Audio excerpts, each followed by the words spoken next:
Shadow nama Ferdy Sambo kini populer bahkan menjadi perhatian publik setelah pembunuhan Brigadir Yosua alias Brigadir J terungkap. Diketahui artis kontroversial yakni Nikita Mirzani mendadak kembali menyinggung nama Ferdy Sambo. Nikita bahkan sampai rela dan tak mempermasalahkan jika photoshootnya tersebar ke publik demi menggeser nama Sambo di pemberitaan.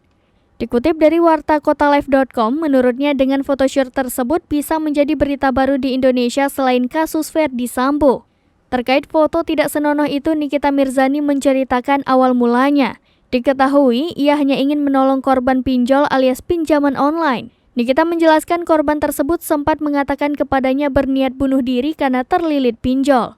Hal itu disampaikannya melalui akun TikTok @nikita24jam pada Jumat 2 September lalu.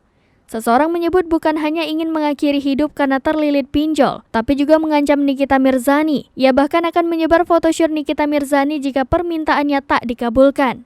Nikita pun tidak mempermasalahkan ancaman tersebut, bahkan ia mempersilahkan orang itu melakukannya. Hal itu dikatakannya karena merasa bosan dengan kasus Ferdy Sambo.